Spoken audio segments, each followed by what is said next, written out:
Bonjour et bienvenue à ce second cours sur le module SCSS. Alors aujourd'hui, nous allons parler de la notion de partiel et de variable. Alors, donc je vous rappelle que nous avons téléchargé le logiciel Scout App qui nous permettra de générer le fichier style.css à partir de nos fichiers SCSS. Donc on va l'ouvrir. Et on retrouve donc le projet site CSS qui correspond à notre dossier racine de site. Et ce que je vais faire, je vais donc lancer l'exécution donc de Scout App sur ce projet-là. Donc on a un fichier d'erreur comme la dernière fois nous indiquant qu'il n'y a rien dans le fichier, dans le dossier SCSS. Alors ce qu'on va faire, on va commencer à travailler maintenant le code. Alors pour l'occasion, j'ai mis en place une page HTML avec son squelette et j'ai mis en place donc une section actu contenant plusieurs articles d'actualité, chacun constitué d'un titre de niveau 3, d'un paragraphe et d'un bouton, voire plus. Alors ça devrait être plutôt un lien hypertexte, mais bon, peu importe. Et donc on va manipuler un petit peu la mise en forme de tout ça en essayant d'illustrer les avantages du SCSS, les plus. Et vous voyez que j'ai quand même lié la feuille de style de manière traditionnelle. Alors attention, j'ai fait une erreur. Donc une feuille de style qui se trouvera donc dans le dossier CSS, qui se nommera style.css. Bien que dans le dossier CSS, vous voyez qu'on n'a pas de feuille de style nommée style.css. Mais c'est pas grave, vous allez voir que ça va se générer automatiquement à partir de ce que nous allons créer ici dans le sous-dossier SCSS. D'ailleurs, je vais créer un nouveau fichier. Alors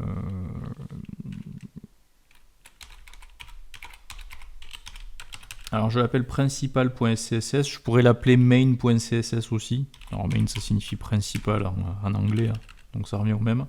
Ça correspondra à ma feuille de style SCSS principal. Alors pourquoi je dis principal? Parce qu'il y en aura d'autres pour que je puisse vous illustrer cette notion justement de partiel qui va nous permettre donc de découper nos styles donc en plusieurs morceaux, en plusieurs fichiers SCSS. Donc là par exemple j'ai un fichier main, mais je pourrais aussi avoir par exemple un fichier SCSS qui est là spécialement pour gérer la partie couleur par exemple, ou un autre pour la partie taille, etc., etc. Alors toujours est-il que les feuilles SCSS annexes, pour gérer des petits morceaux de style, vous n'allez pas les nommer directement par exemple couleur.scss, vous allez les nommer en les faisant débuter par le caractère underscore, c'est-à-dire le tiré, le fameux tiré bas ou tiré du 8 pour certains. Donc underscore suivi du nom que vous souhaitez donner à ce morceau donc, de code SCSS, qu'on appelle d'ailleurs un partiel. Donc là j'ai le partiel couleur, et puis pour l'exemple je vais avoir aussi le partiel taille.scss.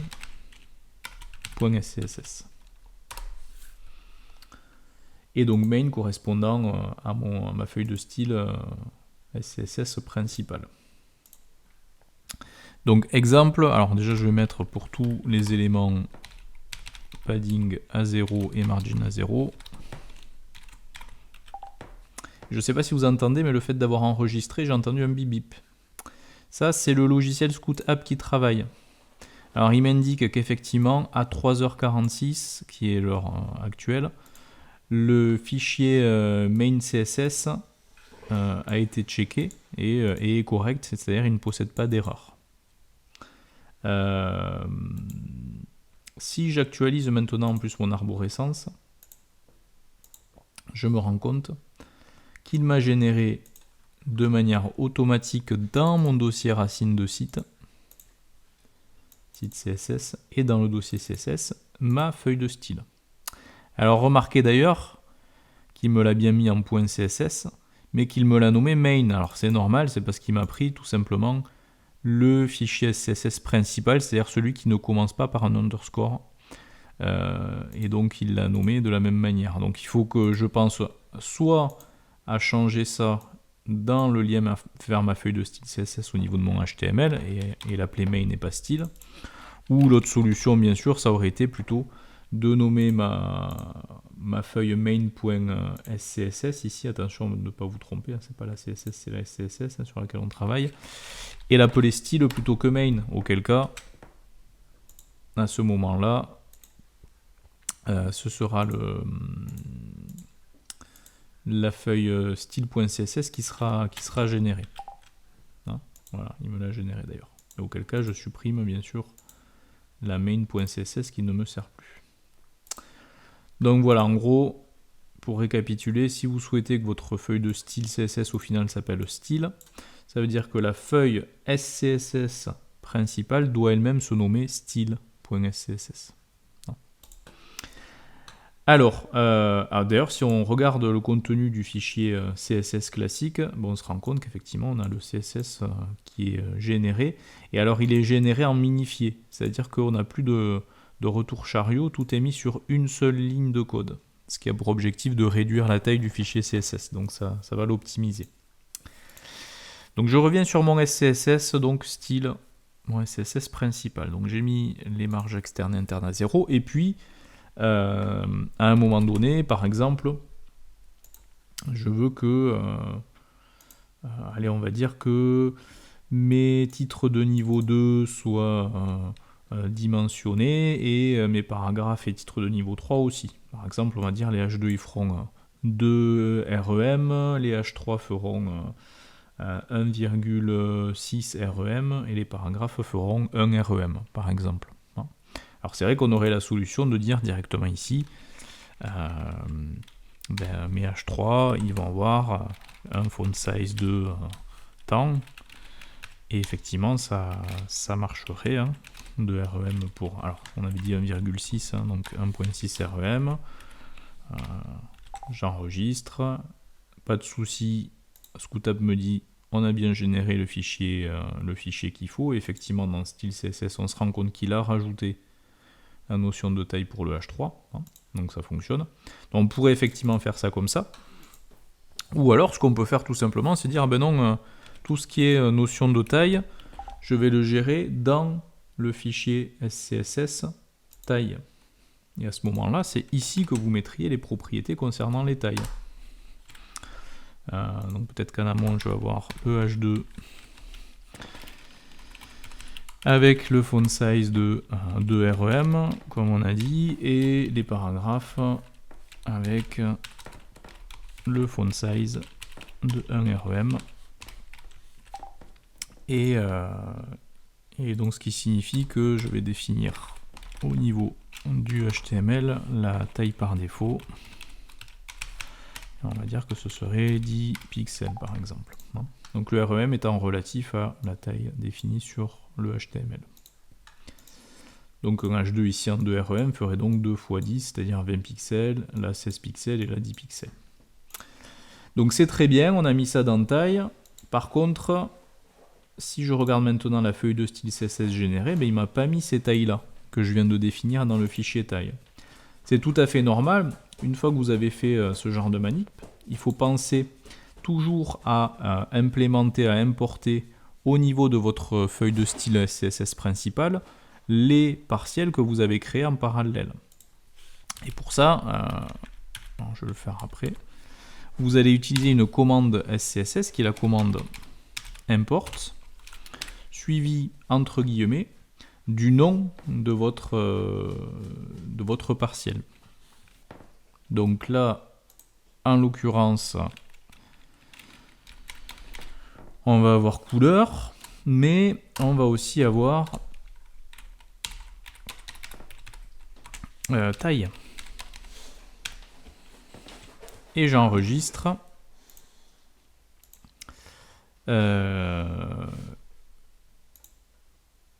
Et ça n'a pas marché d'ailleurs.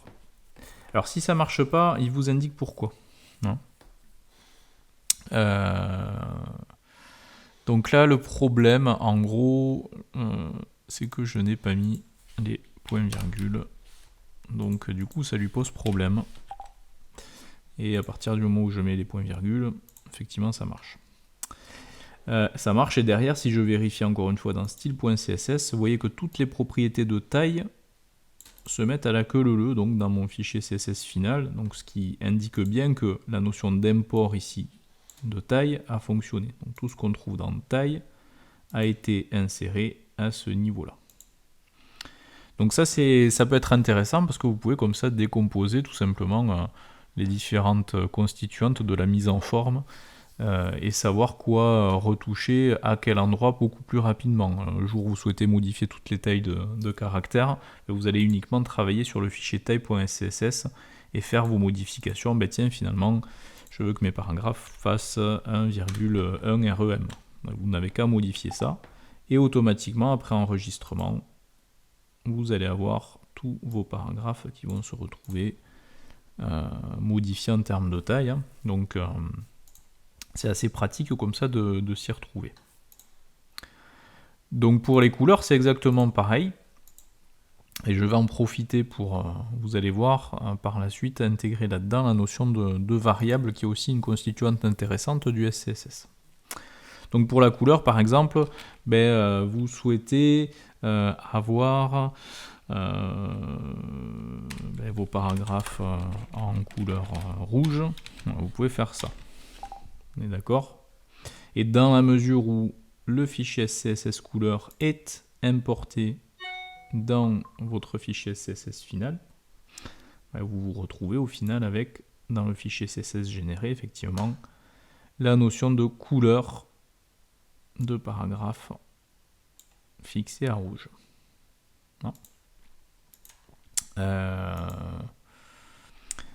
Alors, faire ça comme ça a que très peu d'intérêt. Par contre, l'intérêt au niveau du fichier couleur, plutôt que de définir directement les éléments avec leur couleur, c'est plutôt de créer les variables de couleur que vous allez ensuite pouvoir appliquer dans votre style SCSS. Alors, je m'explique.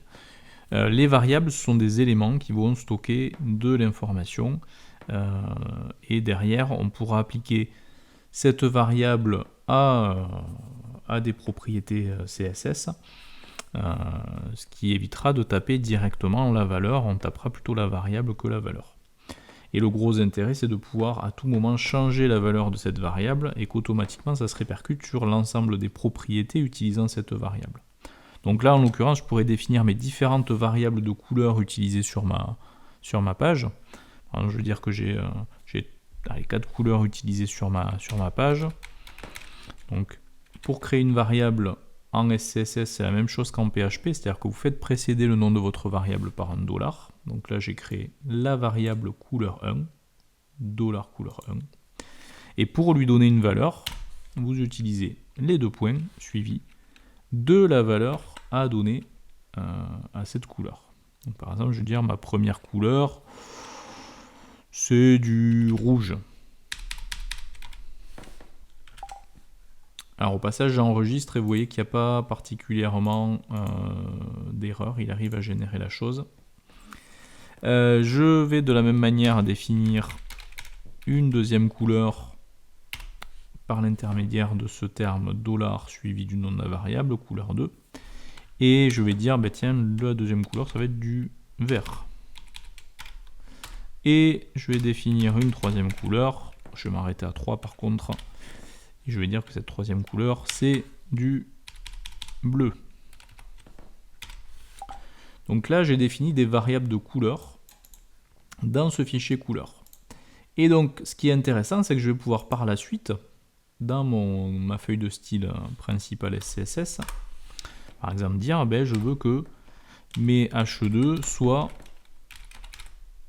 de couleur 1. Et donc à ce moment-là, plutôt que de taper la couleur directement là, je fais appel à la variable couleur 1. Ensuite, je vais dire que mes H3, eux, vont utiliser la couleur 2. Et mes paragraphes vont utiliser la couleur 3. Alors je suis d'accord, ça va faire un petit peu bariolé, mais l'objectif n'est pas là. Et puis je vais dire que les boutons, eux aussi vont utiliser la couleur 1. Donc color, couleur 1. Je vais y arriver. Donc ça veut dire qu'à terme, les variables ici, couleur 1, couleur 2, couleur 3, couleur 1, vont être remplacées par les valeurs qu'on a définies au niveau de ces variables dans ce fichier couleur. Donc effectivement, si on regarde la feuille de style CSS générée, il m'optimise en plus la chose. Vous voyez qu'effectivement j'avais mis du dièse FF0000 qui correspondait au rouge. Ben lui, pour gagner en poids, il me remplace le code hexadécimal par du rouge. Le H3 par le nom couleur correspondant et idem pour le paragraphe blue. Et vous voyez que du coup le bouton aussi, il me le met en rouge. Donc de manière optimisée, tout sur une seule ligne encore une fois. Alors, du coup, l'intérêt de cette notion de variable, alors là je n'ai que très peu d'éléments définis dans ma feuille de style, mais le jour où je décide de changer la couleur 1, ben, le rouge ça ne va pas, pour une histoire d'esthétique, il faudrait plutôt que ça soit un autre code couleur. Hein, et que du coup ça s'applique aussi bien au H2 qu'au bouton. Donc en temps normal, j'aurais dû changer la couleur du H2, puis changer la couleur du bouton, et changer de la même manière toutes les couleurs qui était anciennement en rouge. Hein. Ben là, ce sera beaucoup plus simple. Il suffira d'aller dans votre fichier SCSS de couleur et de remplacer la valeur de votre variable couleur 1. Par exemple, je dis, ben tiens, non, en fait, c'est plutôt du AB53 23. Donc, il suffira de faire le changement ici au niveau de la variable et automatiquement, les éléments utilisant cette variable se verront modifiés. Alors j'aurais pu faire une prévisualisation de ma page index pour mieux se rendre compte de ça.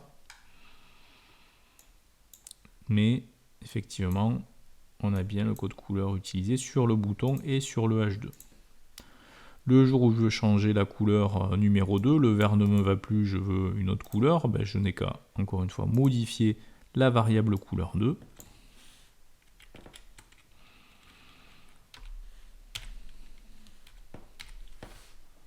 Enregistrer et automatiquement la couleur se change au niveau de la feuille de style générée.